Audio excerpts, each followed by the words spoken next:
our general leader, Andrew Tate, would say. Yeah. It's phase one. Something which means a lot. And when you gave me the call telling me about it, there was only one answer. I know where you're coming from. I know the ups and downs, and it's just good to see where you are right now, man. So we take that, we take that bit of inspiration and we try to use it in our lives. It will be hard to put it in a box and have one. The time I started, I wasn't fluent in French. I wasn't so good. Something which gave me the opportunity to practice and develop and become better. So I do appreciate the challenging part of that. It helped me be humble and at the same time also be ambitious.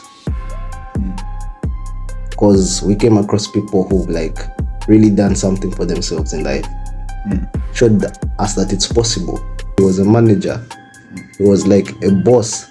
But right now he was just at the cafe, drinking tea, feeling sorry for himself. And he told me sometimes life just hits you.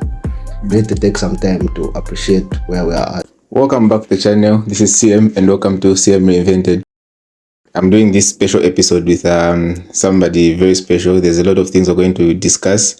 His name is Mota, and he's a friend and a former YouTuber. Yeah, you can say that. Huh? You can say that. Okay. So he's a friend and a former YouTuber. The time he started with YouTube is actually the same time I started. He actually dragged me into it. So I just want to get a background story to it and what he's been up to lately, and basically just catch up. Welcome to the channel, man. Thank you. Yeah. I appreciate this opportunity to be on the channel. This is something which means a lot. And when you gave me the call telling me about it, there was only one answer. I couldn't turn it down. I know the journey. I know where you're coming from. I know the ups and downs, and it's just good to see where you are right now, man. All right. Thank you very much for accepting the invitation. I love it, man. I love it. Yeah. We've done an interview together. Yeah. So I was very excited coming into this setup. I don't know if we're going to call this a podcast or an interview, but I'm pretty excited about it because every time I'm recording and you're around, it just gives me the vibe of when we're starting YouTube, and you just give those alpha male vibes. So I feel like a beast. Let's go. I feel like a beast when, Let's go. So, let's start from the beginning. Yeah. How did the YouTube journey start for you? All right. So the YouTube journey began off as a passion, I'm sure each of us along the journey, there's somebody on YouTube who we come across, who motivates us, who inspires us. Yeah. So we take that, we take that bit of inspiration and we try to use it in our lives. There are a couple of people, some people we share in common, like How to Beast, David. Yeah. I remember we talked about that guy, we saw this guy coming up, look at his old videos. And then you just get inspired from how somebody started from the bottom. Yeah. And then you resonate with that. Yeah. And then that's where the inspiration came from. Just other YouTubers and try to do something similar. Okay. That's interesting because I think for me, what really made me get into YouTube was the fact that I was at the time when I wanted to get into self-improvement. Yeah. So in order to start my self-improvement journey, I watched a lot of How to Beast. Yeah. Then I saw how he grew because he started something he wasn't comfortable with, which was setting up his camera and talking into it. So I also wanted to develop that type of confidence, and I decided to get into it. But talking of inspiration, you are one of the people who are there say, come on, people don't care what you're going to talk about, what you're going to post on your channel. Yeah. So just go into it and do it. And here we are. But you retired. I can say I'm on a pause. Okay. So what's one amazing or memorable moment you've had or that you had during your time on YouTube? It will be hard to put it in a box and have one. There's been many memorable experiences, but I remember there was a day that we actually went together and the challenges of just going out and shooting. People see final result of a video. People see like, oh, this video looks cool, but they don't know like the work. You moved up and down, spent the whole day. I don't know if you ever told the story the time we got caught by the police. No, near the beach. Like that was. I think this is the time to share that story. Yeah. So like that story was remarkable, or that day was remarkable. Yeah. So we were shooting videos, moving up and down, and we were interviewing people. We had such a good day. We went around Tangier. We met people from America, people from France, and all that kind of stuff. And then we were going by the beach, and we know we have videos, and you have videos where you've talked about like Tangier City, the situation with many people, many immigrants trying to cross over to go to Spain. So there was certain policemen who came over and approached us, but these guys were like super rude, and I think you know my personality. But the thing is, the police guy who came to you, he's the one that was a bit rough compared to the one who was with me. Because the one that came to me just asked for my documents, and I was going to show them to him. But then I saw the way the one who came to you grabbed you. He was already grabbing you like a thief. Exactly. So I was like, no, I'm not going to give you my document unless he leaves him alone. Like, we do have the documents and all those things. Exactly. So it became. I think you should have a video where you just explain this whole situation. But just how we stood for each other that day, how we got out of the situation. That was the day that I remember. That day started well. It was quite a good day. But it ended on a bad note. Because the police thing was not the only thing. I dropped my phone in the water, and you know how seawater is, and my videos were there. And I lost a lot of footage from that day. I was going to do a lot of videos because I remember that time I had promised the people on my channel that there's a lot of videos that are going to be coming. So I did record using that phone, and it fell in the sea. And the salt water just messed it up. So the footage that I have was just footage that I could pick up and some footage that I shot in your phone. So I lost a lot of stuff, and I feel like all those things that I lost would have helped my channel grow even more, and it was a very huge setback. But that was a day. That was a day. The ups and the downs. I think that was a day that I can say like it was a YouTube day. Me and you. Unforgettable. Unforgettable. So what was the most challenging video that you had ever shot on your channel? Okay, so for me, I'd say the interview part, because while we are in Morocco, people have to speak French. The time I started, I wasn't fluent in French. I wasn't so good. It was challenging, but it was something that was also which was something which gave me the opportunity to practice and develop and become better. So I do appreciate the challenging part of that. But that must have been the most challenging part for me, the interviewing. Others don't speak French at all. Others just Arabic, and then you have to go with the gestures and the sign language. Just showing like how much perseverance we put into these videos. Somebody can speak French or English and just speaks a little words, but you're like shuya, zambi, kaloshawalia, video. It's fun. And I think one thing that made it even more difficult that time was because we were just starting our channels, so we had not even thought yet about the type of content we're going to stick to. So it was still like in the discovery phase, and those going into public interviews, speaking to random people was part of the process of trying to discover what content is our audience going to resonate with, and also what content are we going to enjoy making. So it was still, during that time, like when somebody asked me what type of content I do, I didn't even know what to say, because I did everything. I did vlogs, I did interviews.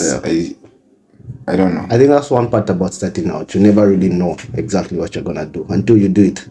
So you dabble in a little things, you go out, vlogs, you go out, interviews, fitness, lifestyle, But along the line, you're going to settle and see what you're more comfortable with. So, looking back at your YouTube journey, how did it impact your personal life? That's a good question. Yeah. I would say that YouTube helped me it gave me a different perspective, It helped me be humble and at the same time also be ambitious. Because we came across people who've like really done something for themselves in life. Showed us that it's possible. Had we stayed in our comfort zone, just stayed in our rooms, we'll never come across these people.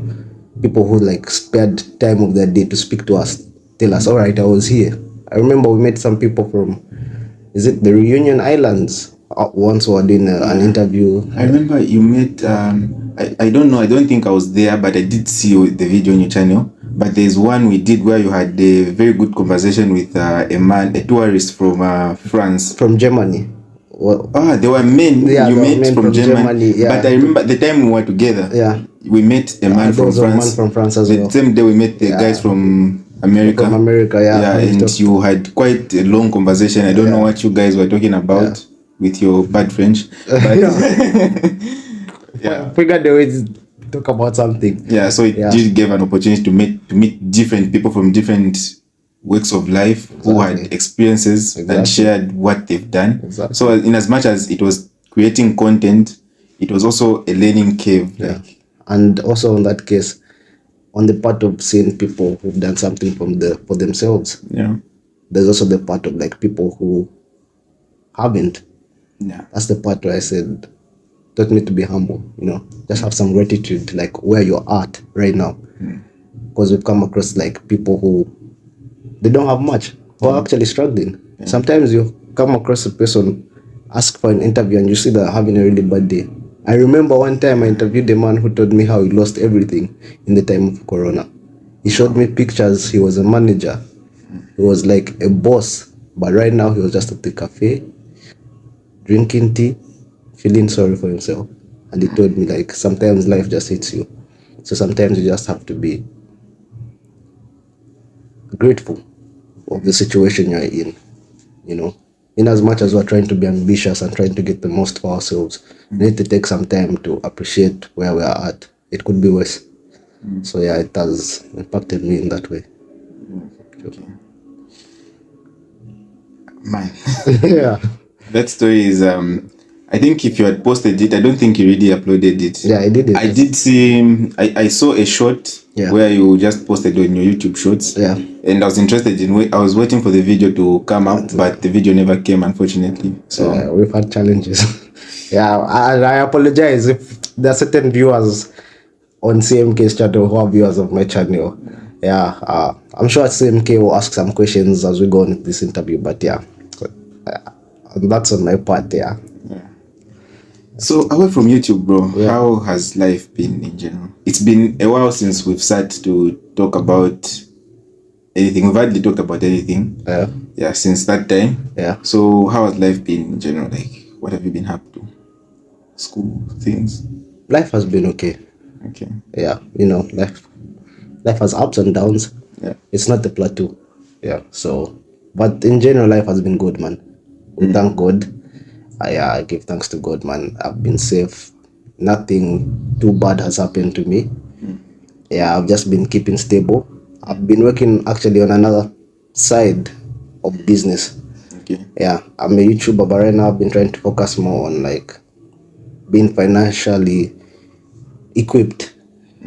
Just gaining some experience that I can come back and maybe share about. I have my business, 5 a.m. financial loans. So I give out loans. I've been working on that, and I've also been trying to focus on school. So mainly that's what I've been up to. Okay. So how's been the loan game? The loan game. The loan game is challenging, but it's good. I think it's something for people who wanna move fast. Okay. Because you learn to deal with issues which you don't get to deal with whilst you're still in school. You have to manage relationships with people. You need to know how to talk to them. And you also need to be disciplined. You need to keep yourself accountable. People are counting on you, so you need to be able to be accountable. So that helps. And you also have to have perseverance and patience. It's a good quality. in that type of business. Don't have to try to move too fast. So how, business is another ball game. Yeah. And when you combine it with school, not just school in this case, being an international student. Exactly. There's so much pressure. There's a lot of pressure. Yeah. There are people. I have my own fair share of how it is to deal with people when it comes to loans. Yeah. And I do have people who've given me a lot of issues. Yeah. So I do know the pressure that comes with those things. Yeah. But for me, I don't do it as a full-time or a full-time thing. Yeah. So I'm wondering, for you guys who are doing it as a full-time thing, how do you really strike a balance between being an international student, foreign language in school, and dealing with these loan issues, these business issues? Yeah, that's a good question. So the balance between the two is something that, like I said, it's for people who want to move fast. Yeah. But the reason why I chose it again is, despite the commitment needed to focus on it, it's not compared to an actual business where I have to be there 24/7. That's why patience is a good virtue to have in this, because it's not a business which you are actively participating in daily. It's more like investments, but the investments which you have to pay particular attention to the people you deal with, who you trust, how you follow up on communications, checking up on them, exactly, things like that. That's why I chose it. Personally, I don't believe in balancing business and school. For myself, I advocate for focusing on one thing. So mainly, my focus is school. Okay. That's why I decided to participate in loans, because it's something that I don't have to focus into daily. I can be in loans for 1 month and then forget about them. The next 2 months, I'm just focusing on school. I'm not giving loans. I just wait for the return to come in. Yeah, that's how I try to strike a balance. How's the market? The market is always going to be there. It's always going to be there. And you would think the people you would need to give loans are the people with no money. It's funny that the people who are going to need loans are the people with money. Yeah, I don't know. There's something with the human psychology. Yeah. The more you have, the more you spend. Yeah, so wherever the people with money are going to people. Rich people are rich with debt. I'm not going to put that statement out there, but yeah, from my observation, I would say it's the people with money who spend the most, and the market is always going to be there. You just have to be careful. It's scammers. Yeah, you deal with scammers. You deal with people who are just irresponsible. You also deal with people who are immature. Yeah, you have to do your fair share of research. Banks just don't give money to anybody. They do a background check. So you have to kind of think like a bank, See yourself as a financial institution, and apply certain standards. You say, okay, how does this guy spend his life? How much have I given him already? What's the loss factor? Say this business, this person doesn't pay back, it's a bad debt. How much has it affected you? Are you able to continue or move forward? Risk evaluation, that's very important. So yeah, you just have to see yourself as a big business or as an institution like that. I wouldn't call loaning a business, because it's more like an institution. Like I use the word investment. Yeah, but if you would want to expand, it's something that you have to participate in full time. Like I said, I don't believe in doing two things at once. Yeah. So if you want to focus on it full time, that's another subject. I'm just giving the neat bits. Yeah. Okay. Wow. The international students, foreign students, and money, what's up with them? Because I feel a lot of them have these issues of money. So if you were to give advice, because you're the one who knows how full your books are with this bunch of people coming for the loans and money and all those things. What, looking at how bad we are spending as international students, what advice would you give to us to better manage our finances? I like that question, and I feel like a lot of people watching this video are going to benefit from the answers that I'll give, because I'm dealing with this firsthand, and I'm seeing it firsthand. I'll give 3 things just to summarize it. Things that are causing financial issues with international students. Number 1 is trying to live up to a life that they have set to their family back home. I think most of us, when we travel, there's a certain picture and image that our family has. So we try to maintain that image.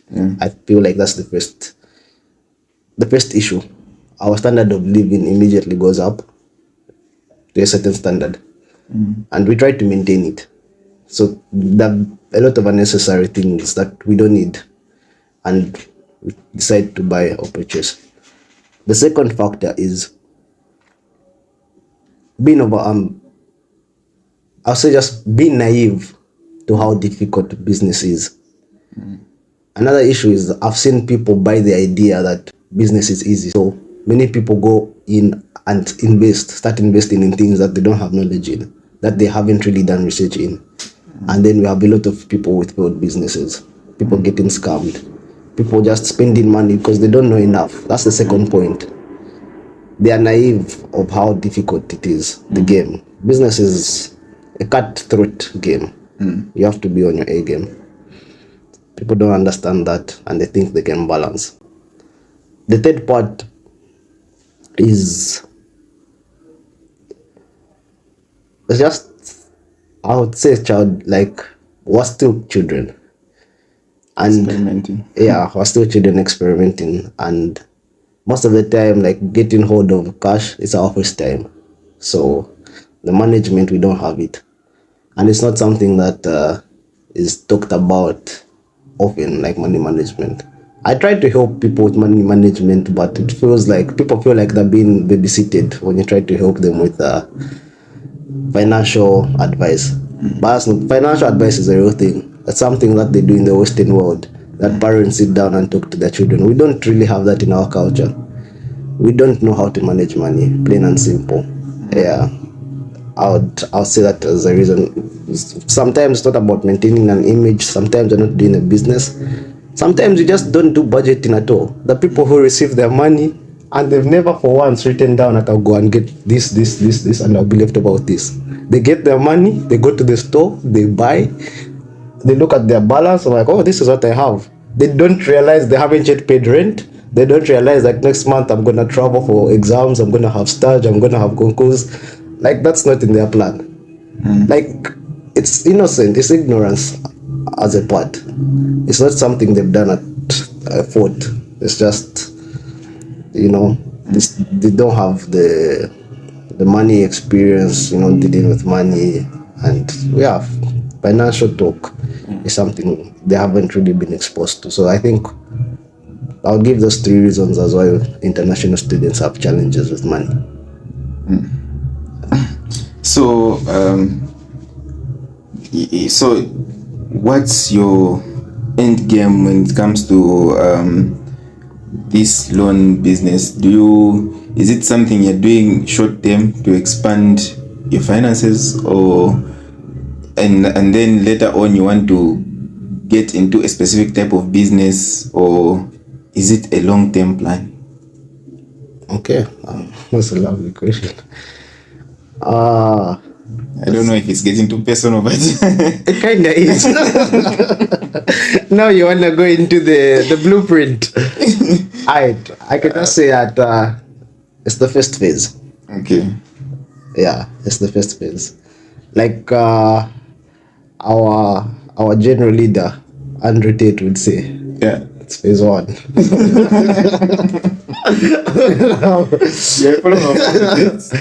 I like some of the things he says. I don't agree to everything. I think he's a good character.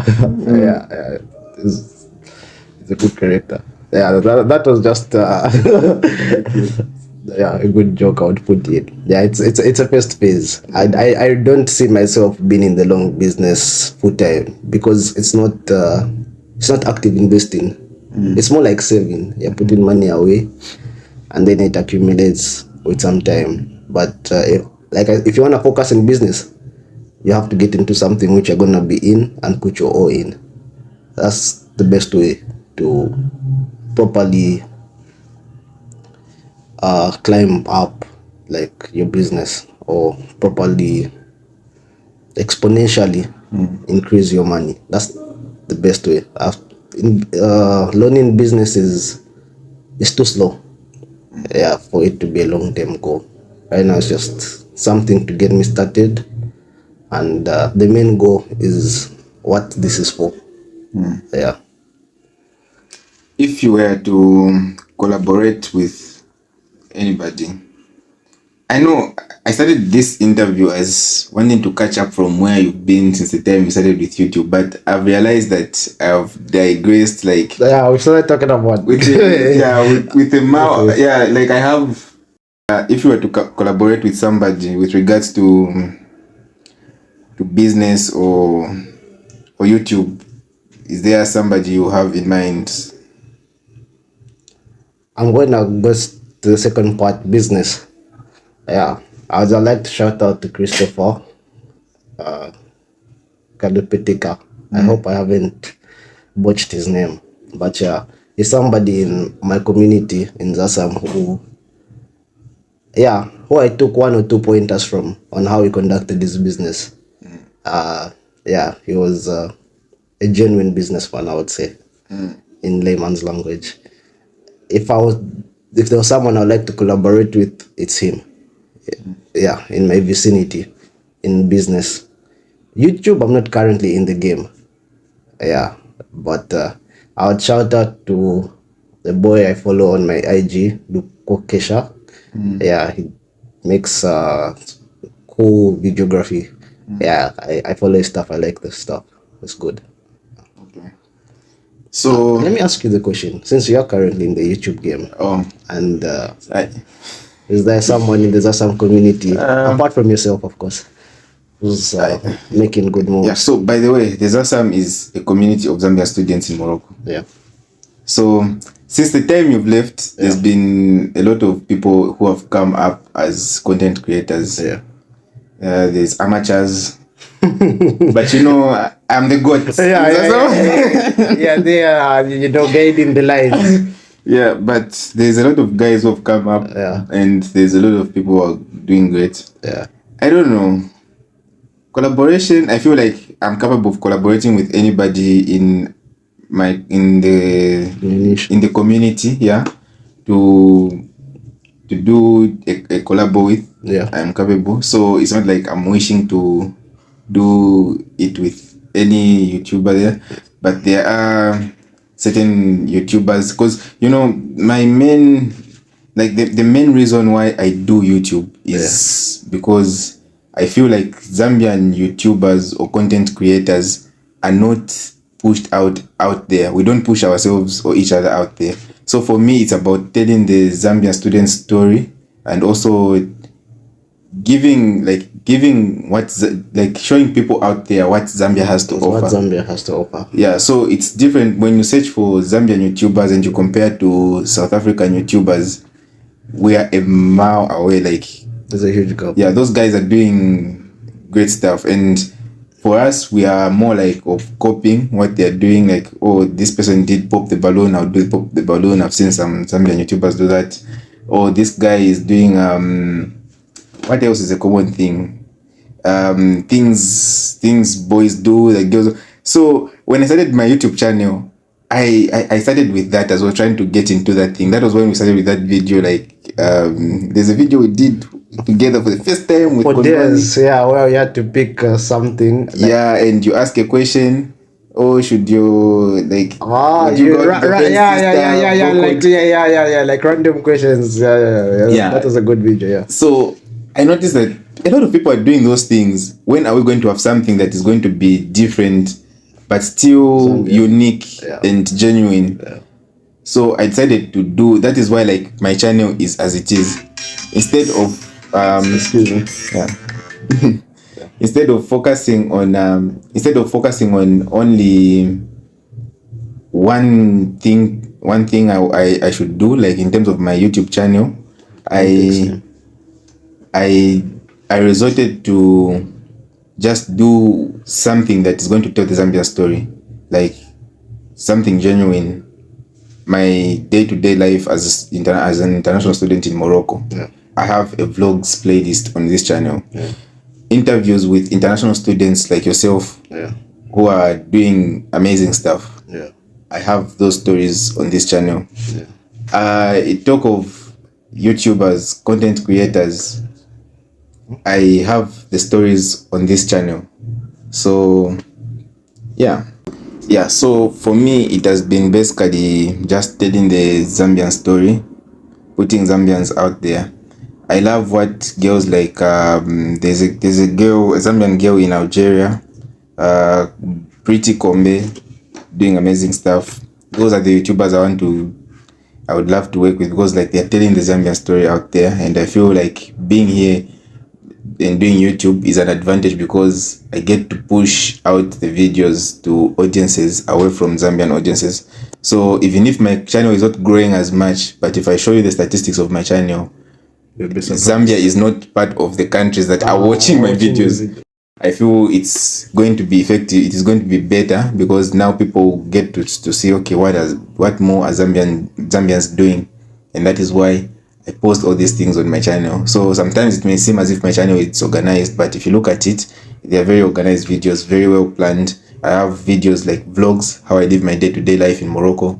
I have interviews. I have a podcast that I wanted to start. I only did one, but I'm hoping we can have better equipment to continue with that podcast. So yeah, we're on the right track. Definitely. Yeah. It's turning into it has turned into me talking instead of my guest. But no, it's definitely interesting to hear from you too. I don't know if your viewers get the chance. It's supposed to be an interaction. No, I'm in it. Yeah, so that's that. Yeah. Can I ask you, like, what are your goals for YouTube? Well, my goals for YouTube, the goal I wish to achieve on YouTube is, of course, monetize, get to something K subscribers. But then, yes, there's the goals, but how am I going to get there? So instead of focusing on the end goal that I want to get 1K subscribers by the end of this summer, I rather focus on how do I get there. I need to create videos at least every month. I'm trying to get into a habit to post one video every week, probably get to 2 videos every week. But that's part of the plan. Right now, the plan is to just record every month and post a video every week or 2. So that's how we'll get to that. So my end goal is to at least get to something K subscribers. It's going to be easier to push out my videos that way, and I can tell better stories, and I can invite bigger guests and collaborate with bigger YouTubers and make amazing content for these people. That's true. Yeah. I think I've said a lot, and we've been running for over 30 minutes now. I think I can ask you the final question. Yeah.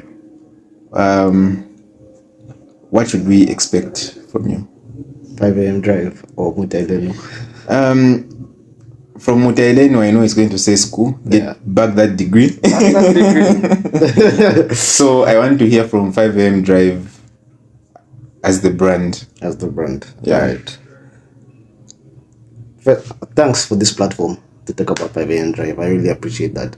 Any platform that when the business does well, you're going to pay for it. So after this video, there's going to be some receipts and checks to be written and signing. So don't. Yeah, we got money content creators, funny personalities, they charge you for them to speak about your brand. But here we've got an OG, a real one, CMK. He's the one who's put me on. I never came here and say I was gonna talk. He's put me on and said, let's talk about 5 a.m. drive. I appreciate that, my brother. Yeah. So for 5 a.m. drive, right now you can just expect me to continue with my business. Those of you who know me personally, I'm gonna push that. I'm trying to reach a certain target. And for YouTube videos, I definitely plan to come back, but not as consistent as I was. I'm trying to work on more quality videos. And unlike my partner here, CMK, I'm not really trying to go for views. YouTube is more going to be just an insight to my other businesses. So if you want to know about loans, you go there, you find a certain video, and that will direct you maybe to my Instagram page. I have an Instagram page, 5 a.m. drive. And yeah, that's gonna be it for 5 a.m. drive. But yeah, do look out, 5 a.m. drive loans. There's gonna be some financial information coming in on my channel. Thank you very much for coming on the channel, bro. I really appreciate it. You've given me content. And you've inspired me, man. We started this together, like seeing you going strong, like it means something to me, man. Yeah, big time. Thank you for getting me started. Thank you for always pushing me, man. Right now you're like pushing me, like what's he doing? Yeah. If you were to leave a question, what question would you leave for the next guest I have on the channel? I have it from the top of my head. Yeah. This question is, what's the most unique quality of CMK that stands out? That's gonna be the next question for the next guest. Okay. Next guest.